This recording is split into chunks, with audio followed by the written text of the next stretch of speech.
जय हिंद दोस्तों। आज हम कवर करेंगे BA third year 5th semester economics यानी अर्थशास्त्र।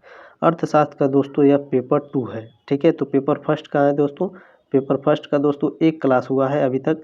एक क्लास मैं वीडियो का लिंक आपको डिस्क्रिप्शन में दे दूंगा। ठीक है, इस क्लास को देखने के बाद इसे आप आराम से देख सकते हैं। ठीक है दोस्तों, इसमें 30 most important objective question answer हैं। ठीक है, आपका ज़्यादा समय ना लेते हुए चलिए स्टार्ट करते हैं आज की क्लास। इसमें पहला प्रश्न कह रहा है दोस्तों, किस वर्ष पहली बार वैश्विक लैंगिक अंतराल सूचकांक की गणना की गई थी? दोस्तों 2006 में। ठीक है, 2006 में पहली बार वैश्विक लैंगिक अंतराल सूचकांक की गणना की गई थी। सभी मोस्ट इंपॉर्टेंट प्रश्न है दोस्तों, ध्यान से देखिएगा। ठीक है, प्रश्न नंबर 2 है, वैश्विक लैंगिक अंतराल रिपोर्ट निम्नलिखित में से किसके द्वारा जारी किया जाता है? तो दोस्तों यह विश्व आर्थिक मंच के द्वारा जारी किया जाता है। ठीक है, वैश्विक लैंगिक अंतराल रिपोर्ट विश्व आर्थिक मंच के द्वारा जारी किया जाता है। प्रश्न नंबर 3 देखेंगे, वैश्विक लैंगिक अंतराल रिपोर्ट 2022 में भारत का स्थान क्या था? वेरी वेरी मोस्ट इंपॉर्टेंट है। तो वैश्विक लैंगिक अंतराल रिपोर्ट 2022 में भारत का 135वां स्थान रहा था। ठीक है, आगे बढ़ते हैं। प्रश्न नंबर 4 है, विश्व के सभी देशों के लैंगिक विषमता निर्देशक को प्रतिवर्ष किसके द्वारा प्रकाशित किया जाता है? तो यह दोस्तों मानव विकास रिपोर्ट में प्रकाशित किया जाता है। ध्यान से देखिएगा दोस्तों इस क्लास को व्हाट्सएप पर अपने दोस्तों के साथ जरूर शेयर करिएगा। ठीक है, इंपॉर्टेंट क्लास है। प्रश्न नंबर 5 है, अल्प विकास का अर्थ है? तो दोस्तों अल्प विकास का अर्थ होता है एक या अनेक उत्पादन के घटकों की न्यूनता से है। ठीक है, अल्प विकास का अर्थ है। ठीक है दोस्तों, आगे बढ़ते हैं। प्रश्न नंबर 6 है दोस्तों, अल्प विकसित देशों की प्रमुख समस्याएं क्या हैं? तो अल्प विकसित देशों की समस्याएं हैं दोस्तों पूंजी का अभाव, निर्धनता और बेरोजगारी। ये तीनों हैं, यानी ऑप्शन नंबर डी सही है दोस्तों, उपयुक्त सभी। ठीक है, आगे बढ़ते हैं। प्रश्न नंबर 7 है, निम्नलिखित में से कौन सा देश अल्प विकसित है? इन चारों में से कौन सा देश है दोस्तों जो अल्प विकसित है? तो दोस्तों हमारा प्यारा भारत अल्प विकसित देश है। ठीक है, आगे बढ़ते हैं। प्रश्न नंबर 8 है, निम्नलिखित में से कौन सा अल्प विकसित देश की विशेषता नहीं है? इन चारों में से कौन है दोस्तों जो अल्प विकसित देशों की विशेषता नहीं है? आय एवं संपत्ति का समान वितरण, क्या यह विशेषता है? नहीं, बिल्कुल नहीं, ये गलत है दोस्तों। ठीक है, ऑप्शन नंबर ए सही है। इसे याद रखिएगा कि यह आय एवं संपत्ति का समान वितरण जो है वो अल्प विकसित देशों की विशेषता नहीं होती है। प्रश्न नंबर 9 है दोस्तों, आर्थिक दृष्टि से पिछड़े अर्थव्यवस्थाओं को क्या कहा जाता है? अल्प विकसित अर्थव्यवस्था, विकासमान अर्थव्यवस्था और तृतीय विश्व अर्थव्यवस्था। ये तीनों कहा जाता है दोस्तों। ठीक है, इनमें से सभी हैं। प्रश्न नंबर 10 है दोस्तों, निम्नलिखित में से कौन सा कथन असत्य है? यानी इन चारों में से कौन सा कथन है दोस्तों जो गलत है यानी झूठा है? तो ऑप्शन नंबर डी है। ठीक है, अल्प विकसित देशों में अधिकांश जनसंख्या नगरीय क्षेत्रों में रहती है, ये क्या है? असत्य है। बाकी इसे याद रखिएगा, अल्प विकसित देशों में वित्तीय संगठन दोषपूर्ण होता है, ये सही है। विकसित देशों में प्रत्याशित आयु अधिक होती है, जी सही है। अल्प विकसित देशों में आर्थिक दुष्चक्रों की प्रधानता रहती है, ये भी सही है। ठीक है, निगेटिव क्वेश्चन पूछेगा दोस्तों, थर्ड ईयर है, टफ क्वेश्चन पूछेगा, कठिन क्वेश्चन पूछेगा, ध्यान रखिएगा, ध्यान से पढ़िएगा। ठीक है, प्रश्न नंबर 11 है दोस्तों, चक्रीय कार्यकारण सिद्धांत के प्रतिपादक कौन थे? तो चक्रीय कार्यकारण सिद्धांत के प्रतिपादक गुन्नार मिर्डल जी थे। ठीक है, ऑप्शन नंबर सी है। प्रश्न नंबर 12 है दोस्तों, प्रोफेसर गुन्नार मिर्डल के अनुसार चक्रीय कार्यकारण प्रक्रिया होती है। तो चक्रीय कार्यकारण प्रक्रिया दोस्तों आर्थिक तथा गैर विकास का परिणाम होती है। ठीक है, क्वेश्चन को ध्यान से पढ़िएगा। प्रोफेसर गुन्नार मिर्डल जी ने क्या कहा है? चक्रीय कार्यकारण प्रक्रिया होती है, क्या होती है? तो यह आर्थिक तथा गैर आर्थिक विकास का परिणाम होती है। प्रश्न नंबर 13 है, प्रोफेसर मिंट ने निम्नलिखित में से किस सिद्धांत का प्रतिपादन किया है? तो दोस्तों यह वित्तीय द्वैतवाद। ठीक है, वित्तीय द्वैतवाद सिद्धांत का प्रतिपादन किया है, किसने किया है? प्रोफेसर मिंट ने, इसे याद रखिएगा दोस्तों। ठीक है, प्रश्न नंबर 14 है, सामाजिक द्वैतवाद के प्रतिपादक कौन थे? सामाजिक द्वैतवाद के प्रतिपादक दोस्तों जे.एच. बुके थे। ठीक है, मोस्ट इंपॉर्टेंट है दोस्तों, सभी प्रश्न इंपॉर्टेंट है, ध्यान से देखिएगा। ठीक है, प्रश्न नंबर 15 है, तकनीकी द्वैतवाद का विकास निम्नलिखित में से किसने किया था? मोस्ट इम्पोर्टेंट प्रश्न है, तो यह बेंजामिन हिगिंस ने किया था। ठीक है, तकनीकी द्वैतवाद का विकास किसने किया था? Benjamin Higgins. प्रश्न नंबर 16 है दोस्तों, अल्प विकसित देशों में वित्तीय द्वैतवाद का अर्थ है। जो अल्प विकसित देश है दोस्तों, उसमें जो वित्तीय द्वैतवाद है उसका अर्थ क्या है? तो उसका अर्थ होता है दोस्तों संगठित तथा असंगठित मुद्रा बाजार का सह अस्तित्व। ठीक है, ऑप्शन नंबर ए सही है। प्रश्न नंबर 17 मोस्ट इम्पोर्टेंट प्रश्न है दोस्तों, ध्यान से देखेंगे।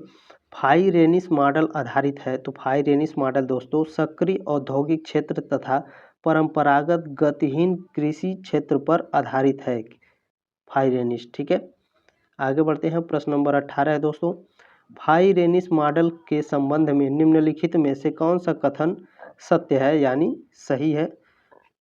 तो इसमें दोस्तों मॉडल में दोहरी अर्थव्यवस्था की कल्पना की गई है। जी बिल्कुल सही है। यह मॉडल अल्प विकसित तथा श्रम अतिरेक अर्थव्यवस्था से संबंधित है। ये भी सही है, यानी दोस्तों ऑप्शन नंबर सी सही होना चाहिए इसमें। ठीक है, ऑप्शन नंबर सी सही है, ए और बी दोनों। ठीक है, प्रश्न नंबर 19 है दोस्तों, समावेशी तकनीकी प्रगति के प्रवर्तक कौन थे? तो इसके प्रवर्तक दोस्तों मैथ्यूज थे। ठीक है, समावेशी तकनीकी प्रगति के प्रवर्तक मैथ्यूज थे। ठीक है, प्रश्न नंबर 20 है दोस्तों, तकनीकी प्रगति में कौन सा तत्व शामिल है? जो तकनीकी प्रगति है दोस्तों उसमें कौन सा तत्व इसमें से शामिल है? तो इसमें से दोस्तों नव प्रवर्तन शामिल है, विद्यमान ज्ञान का सर्वोत्तम उपयोग ये भी शामिल है, और तकनीकी ज्ञान में वृद्धि ये भी सही है दोस्तों। ऑप्शन नंबर डी सही है इसमें। ठीक है, ये तीनों तकनीकी प्रगति के तत्व हैं। ठीक है, याद रखिएगा। प्रश्न नंबर 21 दोस्तों, तकनीकी प्रगति तटस्थ होती है जब वह दोस्तों श्रम बचतकारी नहीं होती है और पूंजी बचतकारी नहीं होती है। ठीक है, ए और बी दोनों। आगे बढ़ते हैं। प्रश्न नंबर 22 है दोस्तों, एक आविष्कार तब तटस्थ कहा जाता है जब वह श्रम तथा पूंजी की सीमांत उत्पादकता में समान अनुपात में वृद्धि करता है। यह कथन किसका है? तो दोस्तों यह हिक्स का कथन है। ठीक है, याद रखिएगा हिक्स जी ने क्या कहा था। इन्होंने कहा था दोस्तों एक आविष्कार तब तटस्थ कहा जाता है जब वह श्रम तथा पूंजी की सीमांत उत्पादकता में समान अनुपात में वृद्धि करता है। ठीक है, इस तरह से क्वेश्चन पूछे जाएंगे दोस्तों, ध्यान से पढ़िएगा इस टाइप के क्वेश्चन। ठीक है, प्रश्न नंबर 23 है दोस्तों, असमावेशित तकनीकी प्रगति की विवेचना की है। तो यह किसने की है दोस्तों? तो यह की है R.M. सोलो ने। ठीक है, ऑप्शन नंबर ए है।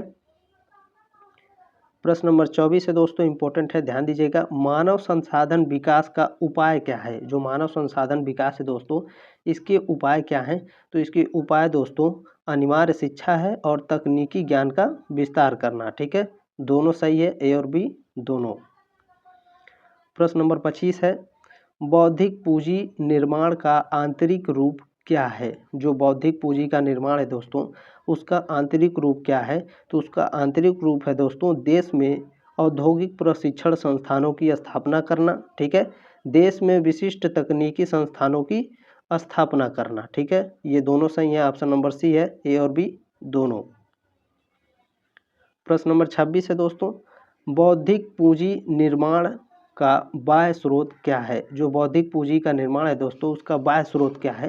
तो उसका बाह्य स्रोत है विदेशी तकनीकी विशेषज्ञों की सहायता लेना। ठीक है, कुछ प्रश्न ऐसे दोस्तों आप खुद पढ़ेंगे तो उसके उत्तर आप स्वयं दे सकते हैं। ठीक है, प्रश्न नंबर 27 है दोस्तों, शिक्षा के क्षेत्र में किया गया विनियोग केवल उत्पादक ही नहीं होता है बल्कि यह बढ़ता हुआ प्रतिफल भी देता है। यह कथन किसका है? तो यह कथन है दोस्तों सिंगर जी का। ठीक है, ऑप्शन नंबर सी है। सिंगर जी ने क्या कहा था? इन्होंने कहा था दोस्तों कि शिक्षा के क्षेत्र में किया गया विनियोग केवल उत्पादक ही नहीं होता बल्कि यह बढ़ता हुआ प्रतिफल भी देता है। प्रश्न नंबर 28 है दोस्तों, हैबरलर के अनुसार अंतर्राष्ट्रीय व्यापार से अल्प विकसित देशों को निम्नलिखित में से कौन सा लाभ प्राप्त होता है? तो दोस्तों इसके अनुसार देश में अंतर्राष्ट्रीय विनियोग से पूंजी की प्राप्ति होती है, तकनीक एवं नव प्रवर्तन के लाभ होते हैं, विदेशी प्रतियोगिता के कारण कुशल और अधिक उत्पादन होता है, यानी ऑप्शन नंबर डी है उपरोक्त सभी। दोस्तों मैं आपसे सॉरी बोलता हूँ क्योंकि मैं क्लास इधर ला नहीं पा रहा हूँ डेली क्योंकि मेरा माइक ख़राब हो गया था। ठीक है, इसके लिए सॉरी दोस्तों, लेकिन मैं अब क्लास डेली लाऊंगा। बने रहिएगा, हमारे साथ जुड़े रहिएगा दोस्तों, ठीक है। आपके डिमांड पर मैं वीडियो लाता रहूँगा। प्रश्न नंबर 29 है, अर्ध विकसित देशों के लिए संरक्षण नीति सहायक है, यह विचार किसने प्रस्तुत किया था?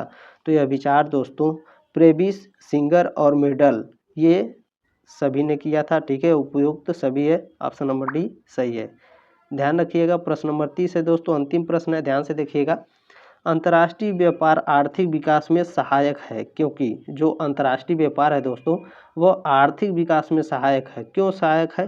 तो दोस्तों देश में उत्पादन अधिक कुशलता पूर्वक होने लगता है, ठीक है, ये सही है। देश की विभिन्न वस्तुओं का बाजार विस्तृत होता है, ठीक है। विदेशी तकनीकी का देश में आगमन होता है, ठीक है। उपरोक्त सभी ऑप्शन नंबर डी सही है, ठीक है। दोस्तों क्लास अच्छा लगे तो एक लाइक जरूर कीजिएगा, शेयर जरूर करिएगा व्हाट्सएप पर, ठीक है, अपने दोस्तों के साथ। मिलते हैं अगले क्लास में दोस्तों, तब तक ले जय हिंद, वंदे मातरम।